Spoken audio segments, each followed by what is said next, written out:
What is going on, Navigation Nation, and welcome back to another video. As you guys can see, the navigation station has undergone a complete makeover, and I thought what better way to break in the new studio than with another episode of undervalued Pokemon cards. And I've got some real treats for you today that I know you're going to love. And then on top of that, we're also going to have a question of the day where you can get a chance to win this right here, Arceus, Dialga, and Palkia from Cosmic Eclipse. And it's really appropriate considering those Pokemon are from Generation 4, which, if you didn't see already, we are having remakes of the original Diamond and Pearl. So sit back, guys. We're going to have a lot of fun today with this undervalued Pokemon card series. And with that being said, guys, let's go ahead and jump into our first undervalued Pokemon cards. And the first one we're going to discuss here is the Versus series. Now, many of you may not be familiar with this particular set because it is a little more obscure and it was only released in Japan. So initially it was released on July 19th of 2001, and it is the only main expansion from the Versus era that does not have an English equivalent. So it is, by all accounts, a Japanese exclusive item here, and that's one of the reasons why you see the prices, especially of sealed products, out on the open market going for so much. It was also the set that the Pokemon themselves were ordered by sequence, in which players encounter gym leaders in Pokemon Gold, Silver, and Crystal, and then it's followed by the sequence that you battle them in the Johto Elite Four, Team Rocket, and then finally the Pokemon Champion. So I really like the fact that it is ordered and it really corresponds very nicely to the Gold, Silver, and Crystal versions of the original Game Boy games. Those are arguably, in my opinion, the best Pokemon games ever released, and I love how Pokemon curated these cards after those games.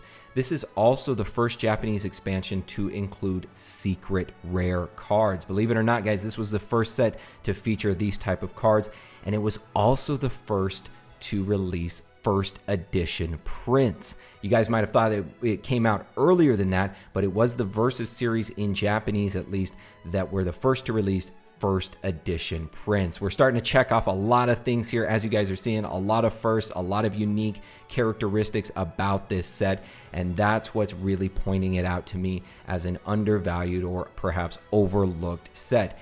On top of that, each booster pack contains 30 cards instead of the usual 10. Again, this is one reason why, if you're looking out on the open market, sealed booster packs, sealed booster boxes, that's why they do go for so much, is because each booster pack itself does contain significantly more cards than your average pack. So many unique factors about this Versus series that I really enjoy. It's also the only set that I'm aware of, both Japanese and English, that featured the Elite Four and the Pokemon Champions Pokemon. You know, we had Gym Heroes and Gym Challenge, where you had the Kanto gym leaders and their Pokemon, but this is the only one that I'm aware of that actually features Pokemon specific to the Elite Four and the Elite Four from Johto. Now, if you're looking out on the open market, you'll see that booster packs are going for well over $1,000. Booster boxes are going for well over $12,000. So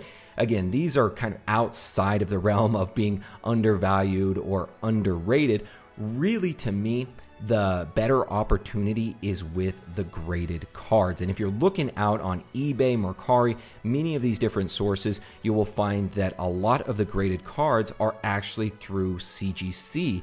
And these cards, guys, I've talked about CGC before, and I've talked about how I think CGC cards as a whole, for their equivalent condition compared to Beckett and PSA, are undervalued, but many of these out there you can find in CGC 8.5, 9, and 9.5. And as you've seen before, it is really difficult to get cards in a near mint, especially a gem mint status in CGC, and a lot of these cards are going for anywhere between $100 to $250 on average, and I think that is an absolute steal when you consider all the characteristics that we've talked about here.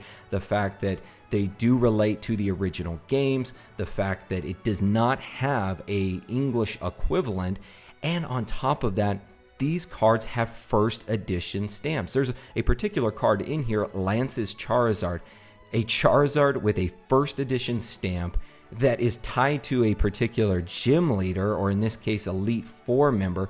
And guys, PSA 10 conditions, these cards are going for around $1,000. That checks off a lot of boxes to me of cards that are being overlooked by the overall market. And I really think that these Versus cards, especially a lot of these that are graded by CGC, are absolutely undervalued at this point, and I think present a huge opportunity to many of you out there that are wanting to still find opportunities in this rather tumultuous market. And I think these Versus Series cards definitely offer that opportunity. Let's move on to our second set of undervalued Pokemon cards, and this time we are talking about the full art Reshiram and Zekrom. These were released for the original Black and White base set. You guys have heard me talk before on how I think Black and White is a undervalued series in general. All of the sets released during that era. There's many people growing up now who the original set or the original Pokemon series that they grew up with was Black and White. So I think now that we're reaching that 10-year time horizon for a set like Black and White base set, I think you're going to start seeing even more interest in this particular series. But nonetheless, these were the first ever full art cards, the Zekrom and the Reshiram, to ever be released. Now, there's also gold cards that were released, I believe, a few sets later. I really like these full art cards much better because, to be quite honest with you, with those gold cards, you can barely see the figures in those cards, whereas with these full art cards, it really is beautiful and it really set the precedence for full art cards to come. And with the crazy full arts that we have now, for some people looking back on these, they might not seem that impressive, but at the time I can remember that this was the gold standard. These were the cards that everybody wanted to get, and again, it really set the precedence for full art cards to come in later series. If you're looking out on the open market, the Reshiram is going for about $300 in a PSA 9, and the Zekrom is going for about $150 also in a PSA 9. And I wanted to give you guys those PSA 9 prices just because obviously PSA 10s are much harder to get. More likely, if you're pulling it from a pack, you're going to be getting a PSA 9. So I wanted to quote those prices to you guys. And really, guys, to sum up these full art cards here, I really think that Black and White is growing more and more in popularity. More and more people are starting to understand, just how old these cards are, especially Black and White base set, and the fact that it is now reaching almost a decade old. And there's a lot of people that grew up with Black and White. This was their Gen 1. This was their Kanto. This was their Johto. This was their Gold and Silver. There's a lot of people that look very fondly upon these cards, and many children now that grew up with Black and White and are going to want to get these cards that they had from their childhood. So I think overall, full art Reshiram and Zekrom poised to have a lot of success moving on into the future, and one that I think you should definitely keep your eyes on. And finally, to round things out for this month's undervalued Pokemon card series, we're going to finish things up with a card that is very unfamiliar to most people out there, and that is the Nobunaga's Ambition Shiny Black Rayquaza. And as I said, many of you, I'm sure, are completely unaware of this card. It was created for the release of the Japanese Nintendo DS game Pokemon Plus Nobunaga's Ambition, which would later become Pokemon Conquest in the rest of the world. Now, Nobunaga's Ambition, this is another series, another game that is in Japan, and if you're not familiar with it, it's not a big deal. I'm sure most people are not. I certainly wasn't. What I like most about this card is that it is a collaboration piece, much similar to what we've seen Pokemon do with other franchises out there. You can see things like the Mario and Luigi, other video games out there that they've collaborated with, and essentially they have done the same thing here. And obviously it was in celebration of this game, which would later become Pokemon Conquest. Now, this card was initially available at Pokemon centers throughout Japan. I believe it came in an actual, I believe they called it a Cherish Ball, that you could get it through the various Pokemon centers throughout Japan.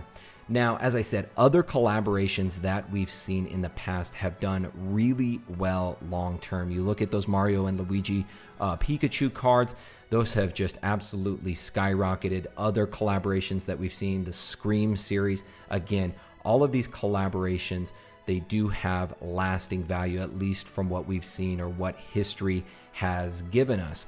And I think we're seeing the same thing here. We have the potential to see the same thing here with this Nobunaga's Ambition Shiny Black Rayquaza. On top of that, guys, Rayquaza is a very popular Pokemon, and especially in its shiny form. Everybody loves a shiny Pokemon, and I love the way that its shiny form is actually a black Rayquaza. It just looks so cool. It looks even more sinister than a regular Rayquaza. And to my knowledge, this is the first time that we saw Rayquaza in this particular form. If I'm mistaken, you guys can be sure to correct me down in the comments below, but to my knowledge, this is the first time that we saw Rayquaza in this shiny form. And again, guys, I think that all of these things considered with this particular card, you've got one, it's a Japanese exclusive, it's a collaborative card. The prices out on the open market, I do not think reflect all of these characteristics, so it's still a good pickup. Well under $100 in a raw card, and you're going to get that in its individual sleeve, so it's going to be much more protected than if you were just pulling it from a pin collection box or something of that nature. So much more protected, probably better odds of getting a higher grade, not necessarily a PSA 10 or CGC 10, but probably more along the lines of that near mint to gem mint 9 status. And again, guys, to wrap it up here, black and white, in my opinion, does not get enough attention, but it is changing. This was released as a promo for the black and white era, and I think you're going to see a lot of these cards released during that time, especially promo cards like this. You're going to see those continue to go up in price, and I think now is probably the best time to jump on these type of cards before the market really turns in that direction and starts to peak. All right, guys, and before we wrap things up here, the question of the day to get a chance at winning this Arceus, Dialga, and Palkia Tag Team GX card is, what Pokemon is Black Star promo number 1? Be sure to let me know down in the comments below. The first person to answer correctly will get this particular card in your collection. So be sure to let me know down in the comments. Make it quick. Make sure you are the first to answer, and we will get that card out to you. Other than that, guys, I will see you all next time. My name is PokéNav. I'm here to help you navigate the world of Pokemon one video at a time, and I will see you all in the next video.